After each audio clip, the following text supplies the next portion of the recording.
Halo semua. Apa kabar untuk hari ini? Semoga harimu selalu menyenangkan ya bro.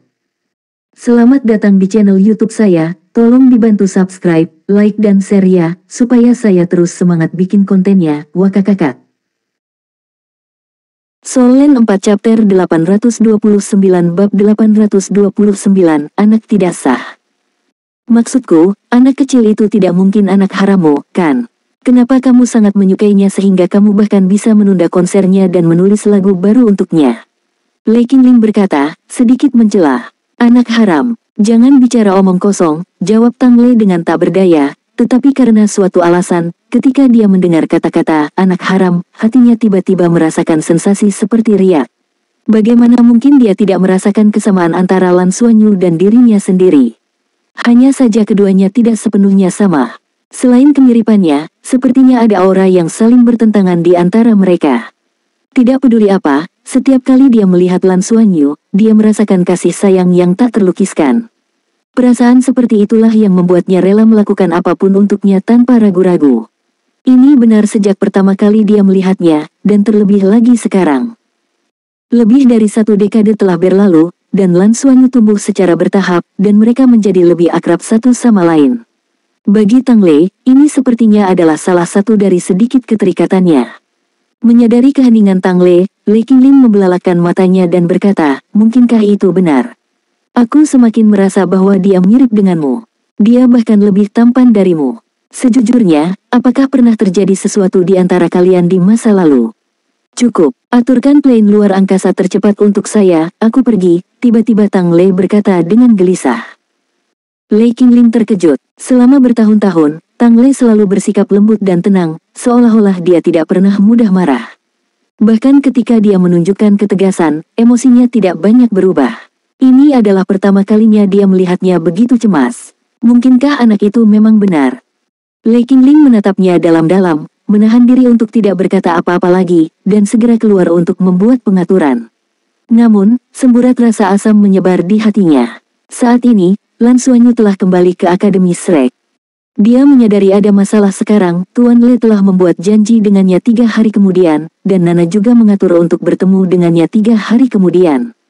Jadi, haruskah dia belajar menempa dari Tuan Lei, atau haruskah dia belajar pengendalian elemen dengan Nana? Yang mana yang harus dia pilih? Setelah merenung sejenak, senyuman aneh muncul di wajah Lan Xuanyu. Baginya, 2 pendukung terpenting untuk budidayanya adalah Tuan Lei dan Nana. Namun anehnya, sepertinya seorang raja tidak pernah bertemu raja lainnya. Dia telah berada di Akademi Shrek selama hampir 6 tahun, dan meskipun mereka sering datang menemuinya, Tuan Lei dan Nana belum pernah bertemu. Kali ini kebetulan mereka semua akan berkumpul, jadi mari kita perkenalkan mereka satu sama lain. Dia bertanya-tanya bagaimana reaksi Tuan Lei dan Nana ketika mereka bertemu satu sama lain. Keduanya sangat luar biasa dan luar biasa. Oh, Tuan Lei masih lajang, begitu pula Nana. Bisakah saya mencoba mencocokkannya? Lan Xuanyu mau tidak mau merasa bahwa di dunia ini, satu-satunya orang yang layak untuk Nana adalah Tuan Lei. Hehe, kenapa tidak mencoba menjadi mak comblang untuk mereka? Jika mereka bisa bersama, bukankah itu sempurna? Memikirkan hal ini, dia tidak bisa menahan tawa bodohnya. Namun, pemikiran ini hanya terlintas di benaknya. Itu adalah sesuatu yang perlu dipertimbangkan 3 hari kemudian. Saat ini, yang membuatnya gelisah adalah Emerald Demon Battleship. Dia sangat ingin mencari tempat untuk segera mengemudikan Emerald Demon Battleship miliknya dan berlatih mengendalikannya. Jika dia bisa menguasai Emerald Demon Battleship, bukankah dia bisa bebas berkeliaran di luar angkasa? Bahkan jika dia tidak bisa memenangkan pertarungan, dengan Emerald Demon Battleship, dia masih bisa melarikan diri. Sayangnya, karena masalah keamanan, hampir seluruh area di dekat ibu planet berada di bawah pengawasan berbagai alat pendeteksi federasi. Bagaimana dia bisa berlatih dalam keadaan seperti itu? Itu sungguh mustahil. Kembali ke asrama, Lan Xuanyu pertama kali memberitahu Bai Xiuxiu dan teman-temannya bahwa dia telah kembali dan membagikan kabar baik tentang keberhasilan terobosannya. Dia mengundang semua orang untuk pergi makan malam bersama untuk merayakannya. Dengan terobosan yang sukses, kekhawatiran terbesarnya telah teratasi, dan dia sekarang cukup santai menghadapi ujian kelulusan 3 bulan kemudian. Dia sibuk menempa selama ini dan sudah lama tidak keluar bermain dengan semua orang.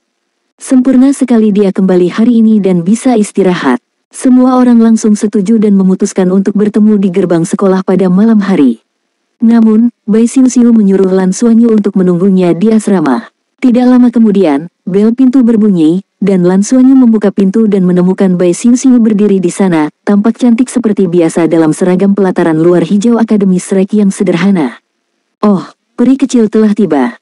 Cepat masuk." Lan Xuanyu menariknya ke dalam dan kemudian membuka tangannya untuk memeluknya. Bai Xiuxiu mendorong tangannya ke dadanya dan memberinya seringai manis, berkata, "Aku bukan peri kecil, saya seorang penyihir kecil. Tidak boleh ada kenakalan." Lan Xuanyu mengedipkan matanya yang besar dan terlihat agak sedih saat dia berkata, "Saya hanya ingin pelukan hangat. Anda tidak tahu berapa banyak rasa sakit yang saya alami selama terobosan ini, saya hampir tidak bisa mengatasinya." Bai Xiuxiu terkejut, dan lengannya yang menekan dadanya secara alami melunak. Memanfaatkan situasi ini, Lan Xuanyu menariknya ke pelukannya dan memeluknya erat tanpa syarat. Selembut batu giok, pikirannya murni dan dipenuhi kepuasan saat dia memegang Bai Xiuxiu. Saat itu, hatinya hanya dipenuhi kepuasan. Ibarat seorang suami yang sibuk akhirnya kembali ke rumah setelah hari yang melelahkan dan bertemu dengan istrinya yang telah menunggunya, memberinya pelukan hangat. Kehangatan itu cukup untuk menopang seluruh hatinya. Bai Xiuxiu memejamkan mata, membenamkan wajah kecilnya di bahunya sambil melingkarkan lengannya di pinggangnya. Aura familiar dan pelukan yang menenangkan. Setelah rajin berlatih setiap hari, bagaimana mungkin dia tidak merasa lelah? Terutama secara spiritual. Sekarang dipegang oleh Lan Xuanyu, dia merasa sedikit mengantuk, seolah dia bisa langsung tertidur dalam pelukannya. Mereka tetap berpelukan seperti ini, dan Lan Xuanyu terkejut saat mengetahui bahwa napas Bai Xiuxiu segera menjadi teratur, dan seluruh beban tubuhnya bersandar padanya. Tiba-tiba, perasaan lembut yang tak terlukiskan menyebar di dadanya. Dia dengan hati-hati menggendongnya, berniat membawanya ke kamar tidur, tetapi Bai Xiuxiu tiba-tiba terbangun. "Apa yang sedang kamu lakukan?" Melihat Lan Xuanyu menggendongnya seperti seorang putri, Bai Xiuxiu membelalakan matanya, terjaga sepenuhnya. Lan Xuanyu tercengang dan berkata, "Aku melihatmu sangat lelah, jadi aku ingin kamu beristirahat di kamar sebentar.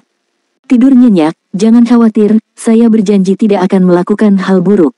Tidurlah dengan tenang." Bai Xiuxiu dengan ringan menepuk bahunya dan berkata, "Cepat turunkan aku. Apa yang kamu bicarakan tentang tidur?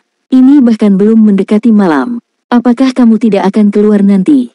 "Aku tidak akan keluar lagi. Saya akan memberitahu semua orang. Menurutku kamu lelah dan ingin tidur siang di sini," kata Lan Xuanyu secara naluriah.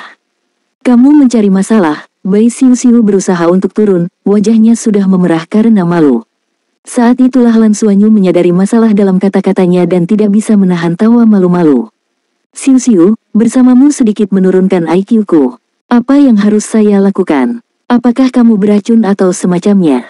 Lan Xuanyu menyeringai dengan wajah sedikit malu. "Kaulah yang beracun. Aku datang menemuimu untuk sesuatu yang penting.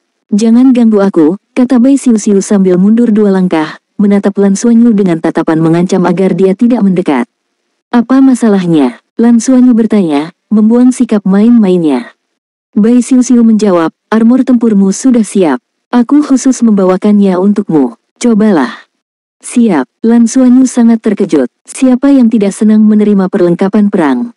Bagi para master jiwa, perlengkapan perang adalah kehidupan kedua mereka, terutama perlengkapan perang tingkat tinggi. Salah satu persyaratan kelulusan untuk pelataran luar Akademi Shrek adalah memiliki armor pertempuran 2 kata.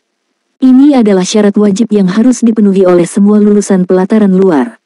Soul Land 4 Chapter 830. Bab 830, Armor Pertempuran 2 kata Lan Xuanyu.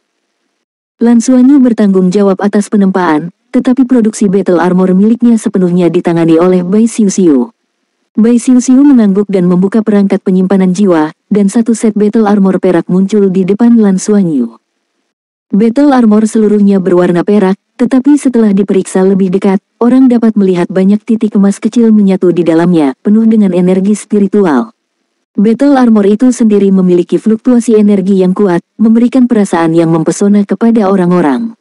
Battle armor Lan Xuanyu secara alami ditempa oleh dirinya sendiri. Saat dia menempa Tuot Battle armor ini, dia terutama menggunakan 3 logam langka, yaitu Star Gold, Magic Silver, dan Heavy Silver. Menggunakan perak berat karena merupakan logam langka dengan afinitas tertinggi terhadap Lan Xuanyu di antara semua logam langka. Semakin tinggi afinitasnya, semakin mudah untuk melebur selama penempaan.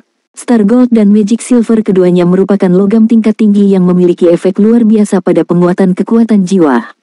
Dengan menggunakan Heavy Silver sebagai media untuk memadukan dua logam langka, Lan Xuanyu mencapai perpaduan sempurna dari tiga logam langka, menghasilkan logam tempa yang sangat efisien yang digunakan untuk set Battle Armor ini. Efek penempaannya luar biasa, mencapai hampir 100% harmoni.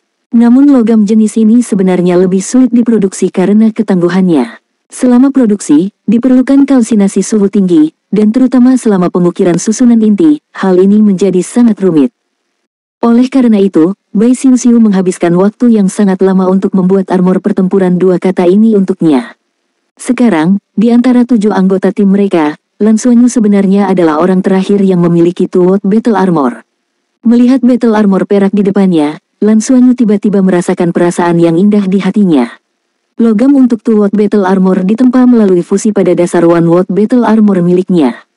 Dia sudah lama memeliharanya, jadi tidak ada masalah dengan afinitasnya.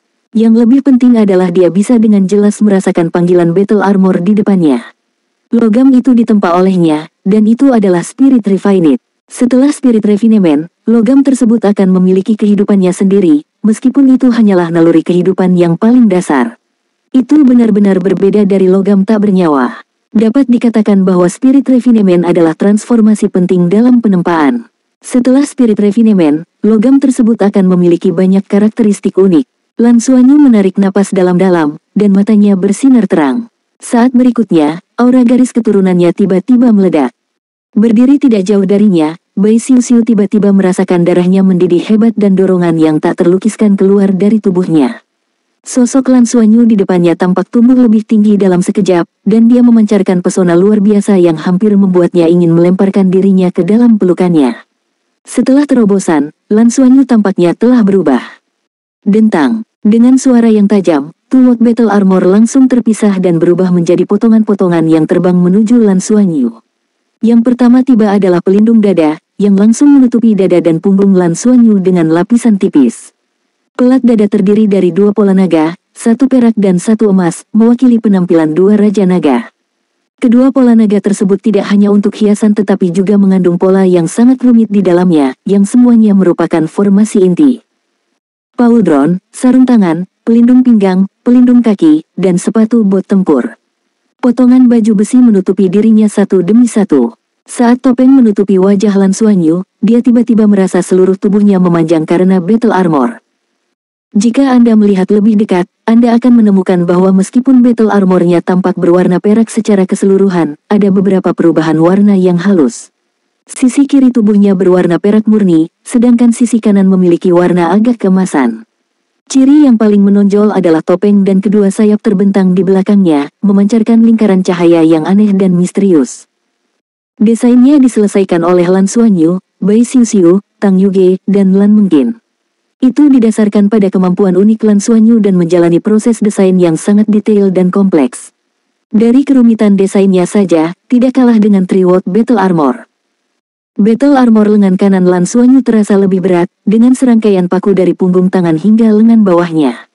Di sisi lain, Battle Armor di lengan kirinya relatif tipis, namun terdapat batu permata transparan di telapak tangan kirinya. Permata ini ditemukan oleh binatang pencari harta karun selama pelelangan. Pada saat itu, permata itu sedang dilelang di antara tumpukan permata lainnya. Permata ini tidak memiliki sifat energi khusus, mereka hanya menyenangkan secara estetika. Lelang itu sendiri bukanlah lelang kelas atas seperti rumah lelang Shrek, itu hanyalah lelang kecil biasa yang diadakan di tempat lokal. Pada hari mereka keluar untuk bersantai, Lan Xuanyu, Bai Xiuxiu, Tang Yuge, dan Lan Mengqin sedang berjalan-jalan ketika binatang pencari harta karun tiba-tiba mengingatkan Lan Xuanyu untuk memeriksa pelelangan. Kemudian, Lan Xuanyu menawar dan memenangkan seluruh permata hanya untuk mendapatkan permata khusus ini. Sisanya disebar dan diberikan kepada gadis-gadis itu, tapi yang ini disimpan olehnya. Itu adalah permata bundar, tertanam di telapak Battle Armor miliknya, sepenuhnya transparan, tanpa fluktuasi energi apapun. Lan Xuanyu telah mencobanya, dan elemen apapun yang melewati permata ini akan diperkuat. Bagaimana cara penguatannya? Ini seperti bola api kecil yang menjadi besar setelah melewatinya. Binatang pencari harta karun memberitahu Lan Xuanyu bahwa ini adalah batu permata yang sangat langka yang disebut batu berbintang. Itu adalah jenis batu permata yang telah bermutasi dalam jangka waktu yang lama di bawah sinar cahaya bintang. Ia memiliki afinitas unsur yang sangat kuat, tetapi karena sangat kompatibel dengan semua jenis atribut unsur, ia tidak memiliki energinya sendiri, tetapi merupakan penguat terbaik untuk semua elemen. Dengan itu, kekuatan elemen yang dikeluarkan oleh Lan Xuanyu akan menjadi lebih kuat, dan sangat cocok untuk digabungkan dengan Battle Armor. Setidaknya sebelum forward Battle Armor Lan Xuanyu selesai dibangun, itu adalah keberadaan yang sangat cocok. Setelah mengambil permata bintang, binatang pencari harta karun secara khusus menggunakan air kekacauan untuk memeliharanya, meningkatkan daya tahannya. Sayap di punggungnya mengepak dengan lembut, mengangkat Lan Xuanyu ke atas. Dia dapat dengan jelas merasakan bahwa setelah kekuatan garis keturunannya mengalir ke dalam Battle Armor, itu secara alami akan terpisah di bawah bimbingan susunan formasi inti, tanpa bertabrakan. Inti naga masih merupakan inti dari kekuatan garis keturunan, tetapi setelah kekuatan garis keturunan disuntikkan ke dalam Battle Armor, karakteristik garis keturunan Raja Naga Emas dan garis keturunan Raja Naga Perak akan dipisahkan dan masing-masing unggul dengan caranya masing-masing. Satu-satunya masalah dengan Battle Armor ini adalah jika Lan Xuanyu menggunakan transformasi Dewa Naga, dia harus menarik kembali Battle Armor tersebut. Battle Armor dengan mudah tidak mampu menahan karakteristik transformasi Dewa Naga miliknya, dan susunan formasi inti berisiko rusak. Faktanya, tidak ada material yang dapat menahan karakteristik garis keturunan transformasi Dewa Naga. Bukan karena logamnya tidak cukup keras, namun karakteristik bagian dalam logam dan susunan formasi inti tidak dapat menahan dampak dari garis keturunan Dewa Naga. Jika karakteristik logamnya runtuh, tidak ada gunanya sama sekali. Lan Xuanyu sendiri juga tidak berdaya dalam hal ini. One World Battle Armor sebenarnya lebih baik karena Battle Armor itu sendiri tidak cukup kuat dan hanya perlu mengandalkan aura transformasi Dewa Naga. Tapi logam Spirit Refined sudah memiliki kehidupannya sendiri, dan tingkat kehidupannya terlalu berbeda dari transformasi Dewa Naga, jadi mustahil untuk menahannya. Tapi bagaimanapun juga, Two World Battle Armor akan membuat kekuatan Lan Xuanyu meningkat pesat tanpa harus menggunakan transformasi Dewa Naga dalam situasi praktis. Bagaimana rasanya? Bai Xiu bertanya dengan penuh harap. Lan Xuanyu tersenyum dan berkata, bagus sekali. Saya akhirnya memiliki armor pertempuran 2 kata. Apalagi jika kekuatan garis keturunan digunakan secara terpisah, efeknya sangat jelas.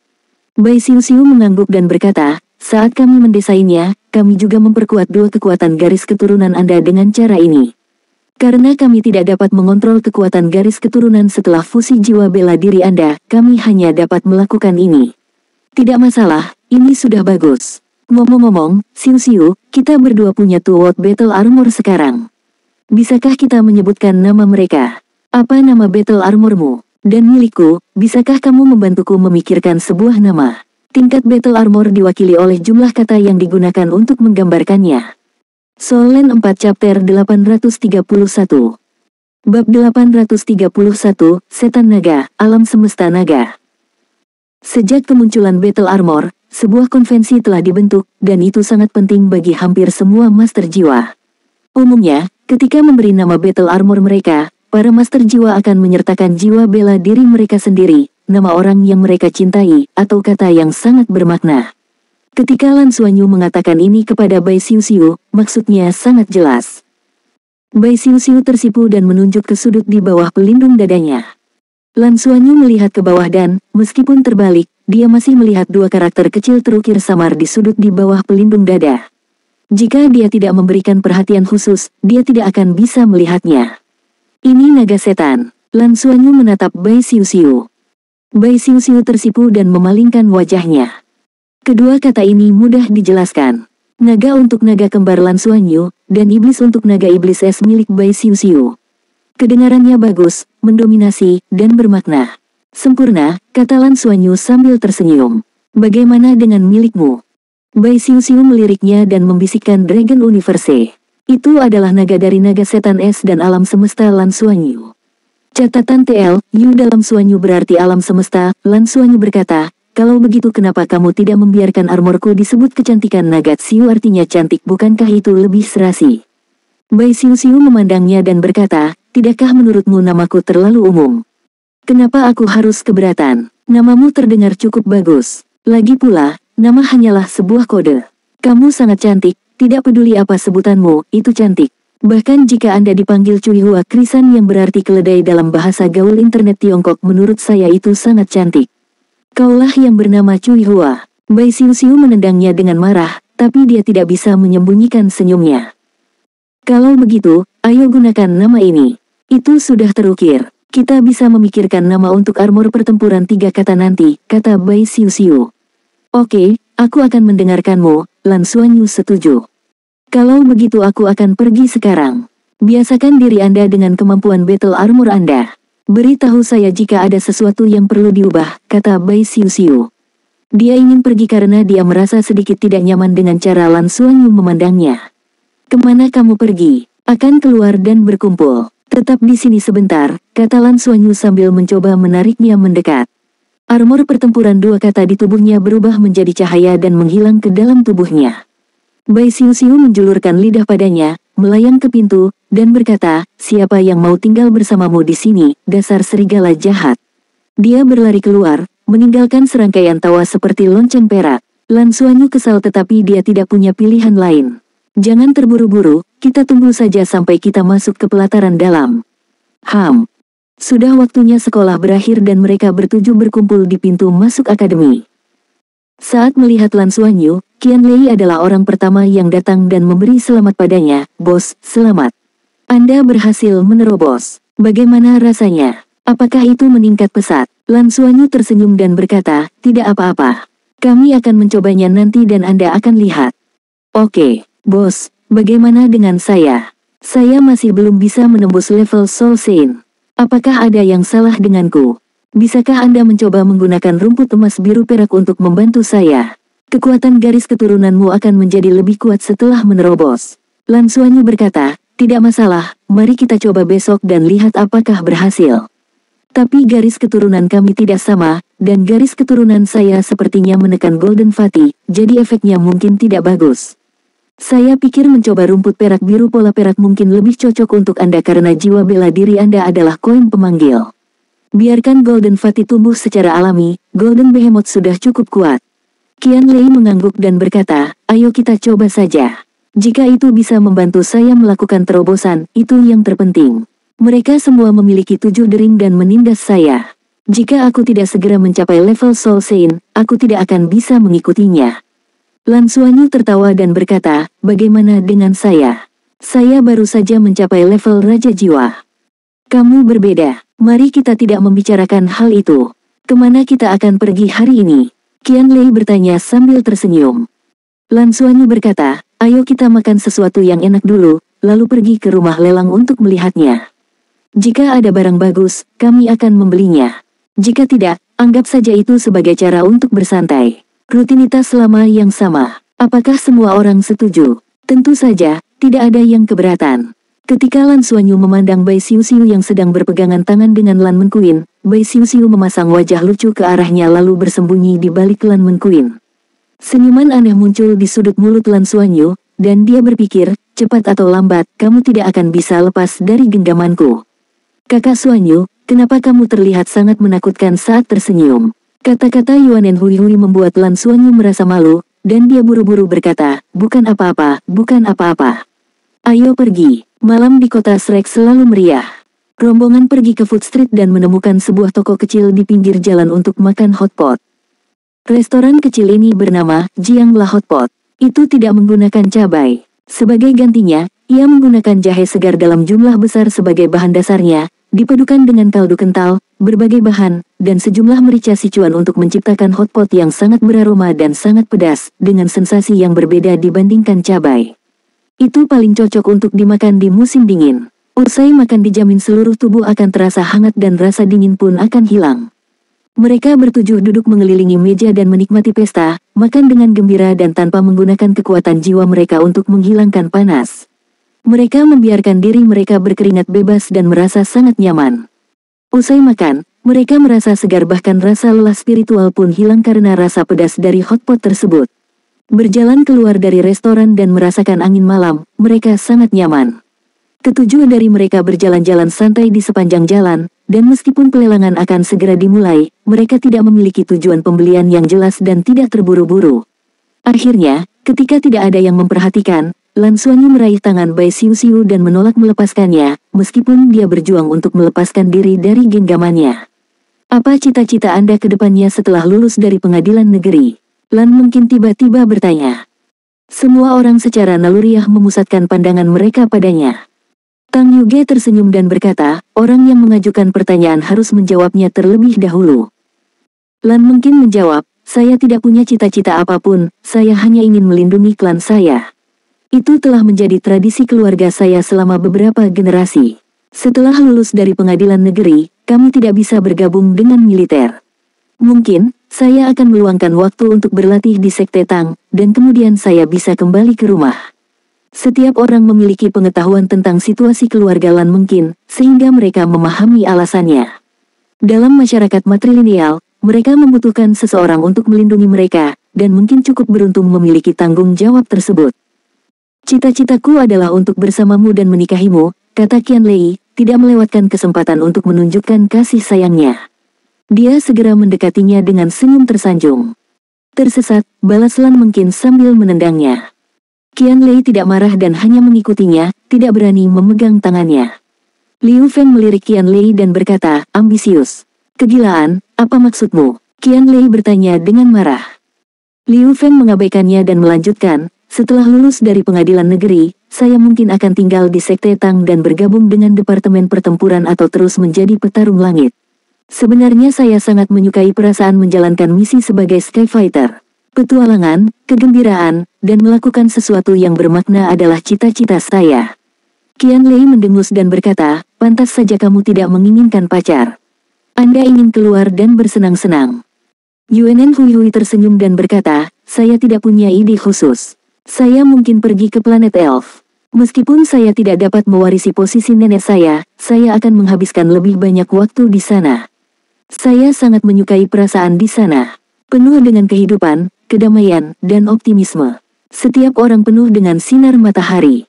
Setelah lulus, kecuali ada keadaan khusus, saya harus tinggal di sana sebentar dan berlatih sendiri.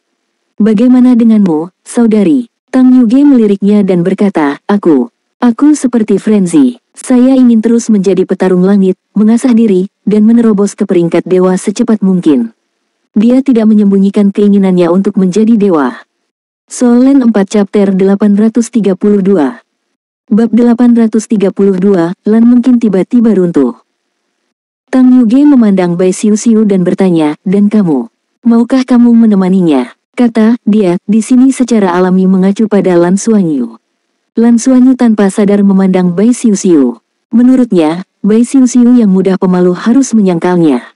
Tapi yang mengejutkannya, Bai Xiuxiu juga menatapnya, tapi matanya tidak lagi malu-malu seperti sebelumnya. Di bawah tatapan tajam Lan Xuanyu, Bai Xiuxiu tidak menyangkalnya dan hanya menganggukkan kepalanya. Ya, saya tidak punya keluarga, hanya guru saya dan kalian semua. Saya juga tidak punya aspirasi atau tujuan. Meskipun kata-katanya terdengar tenang, pada saat itu, Lan Xuanyu merasakan darah mengalir deras ke kepalanya. Perasaan itu hampir membuatnya menarik Bai Xiuxiu ke dalam pelukannya. Ini adalah pertama kalinya dia mengatakan bahwa dia bersedia menemaninya di masa depan. Meski dia tidak mengungkapkannya dengan jelas, makna di balik perkataannya sudah sangat jelas. Apa yang lebih memuaskan dari ini? Tang Yuge tertawa, kamu gadis yang baik, gadis tradisional yang baik.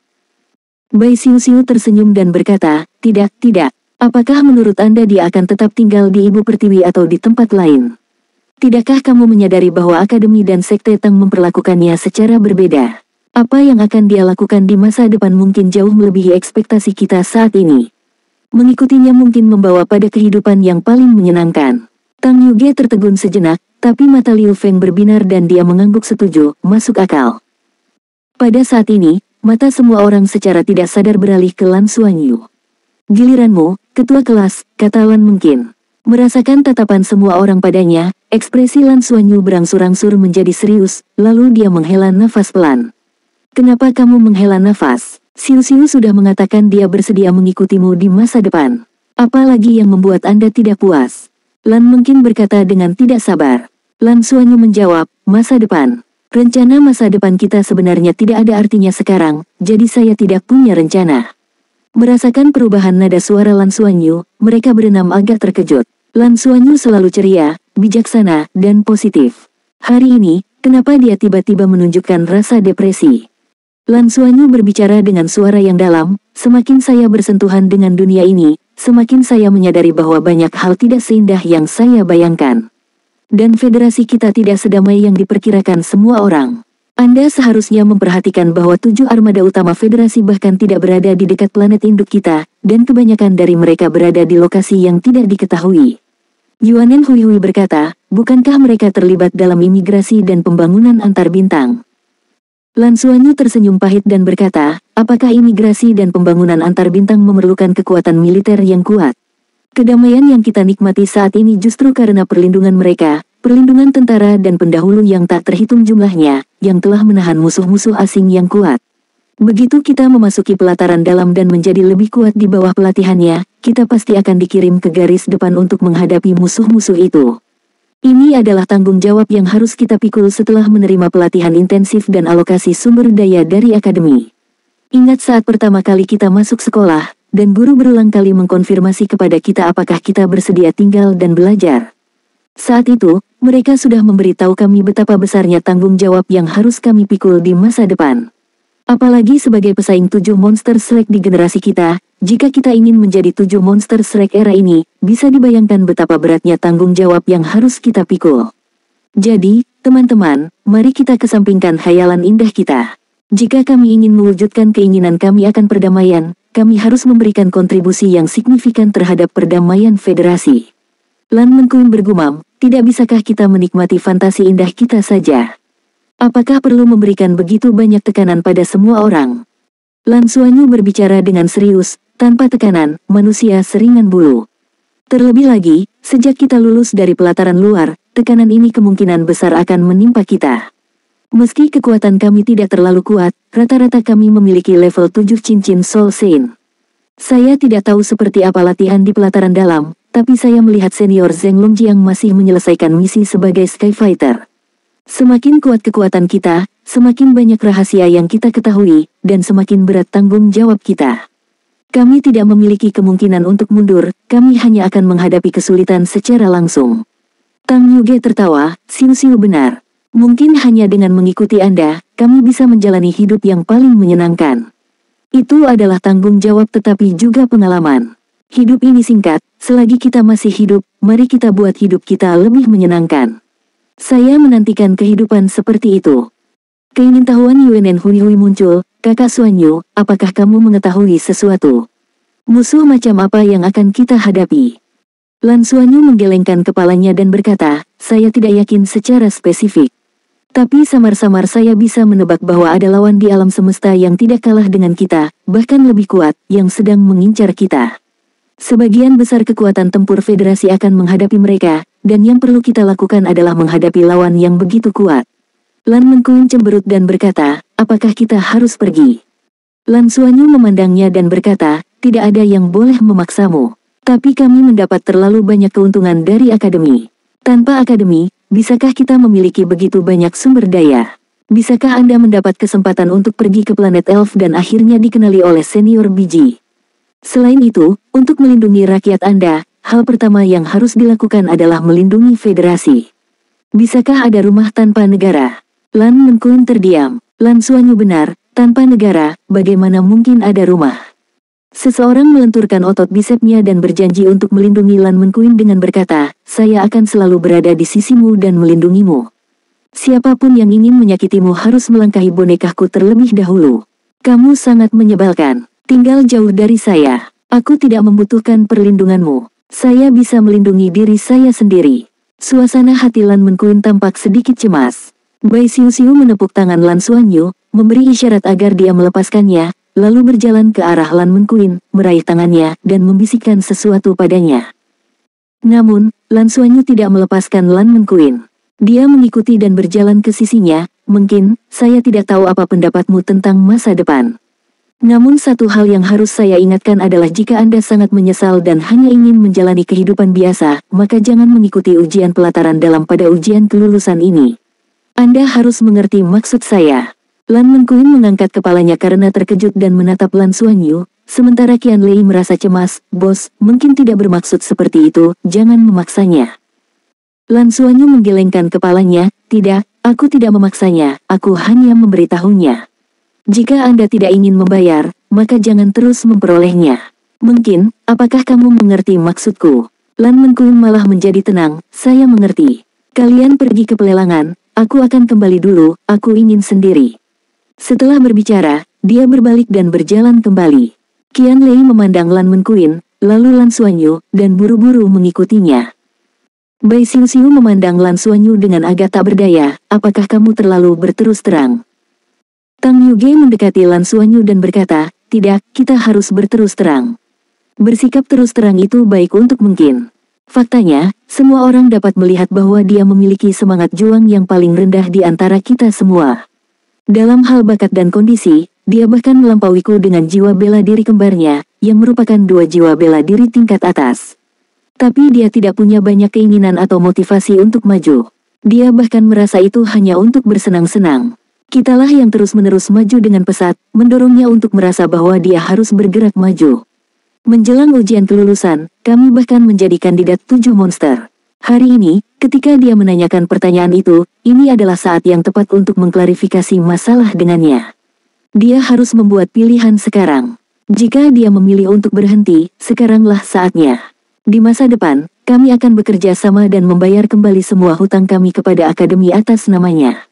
Sedangkan untuk pengadilan dalam, ini melibatkan rahasia inti akademi. Jika dia tidak mau berkontribusi pada federasi dan akademi di masa depan, dia benar-benar tidak cocok untuk melanjutkan.